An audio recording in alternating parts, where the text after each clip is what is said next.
off the trailer fast. Jimmie Johnson's taking his car to the garage. Now, Jimmy's okay, but we want to give you an opportunity to take a look at our monitor here and talk us through the accident. Well, then Tony started spinning. On the back straightaway, I noticed 20 and 42 were kind of running into each other.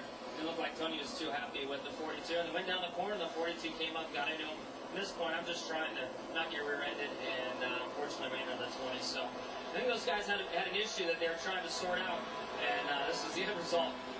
Yeah, but here's the hard part. Where did you need to go?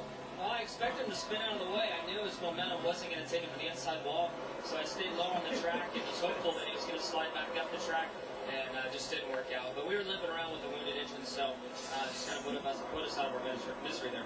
And driving blind. But the crew behind us is working hard on the car, Mark. They're going to try to get it back out. Thank you, Jimmy. Thanks, Dick. Jimmie Johnson, number 3 in the next up standings coming into this race. In the garage, Reed Sorensen, Mike Bliss, Kenny Wallace, and J.J. Yalen. I think Tony Stewart, Larry, is just not having a very good day. His trouble is on turn 4. Hit the wall earlier there, and he and Joe Nemechek just made serious contact as they left turn 4. You see Tony, I mean, he hits Joe really hard. And if we can see the right rear of his car, just about tore the quarter panel off of the thing. See him going down in the corner there. So he's had some issues today. Now, even after that spin, all the damage you see there on the left side, he's still on the lead lap. Chad's car on the lead lap, 16th, about 9 seconds down. Kurt Busch had caught Dale Jr. in a car length. Now Jr. stretches it out a little bit further. That 2 car is awfully good right now. In fact, you look at the last lap he's got ran, he was the only car in the 29-second record. You see how he's down Jr. pushed way up the hill and had to get out of the car and hold the door for Kurt to go by. No. Busch becomes the 7th We're missing it. of this race. That 2 car, this is the best run they've had since Victory. Here comes Tony Stewart to pit road.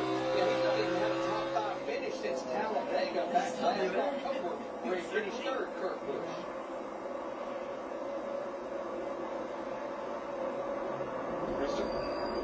Tony had all sorts of trouble today, and you know the turn 4 is really going to be an issue here right now. Spotter got on radio and said, man, I don't know if we're going to tear this whole car up. Right over the tire, going for it, making the changes. Also working with a new front carrier to Scott Merritt. It's really frustrating.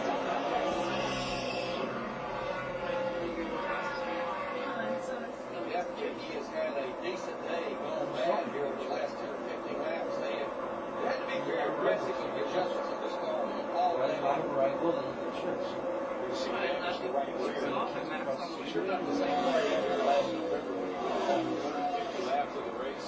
Same car.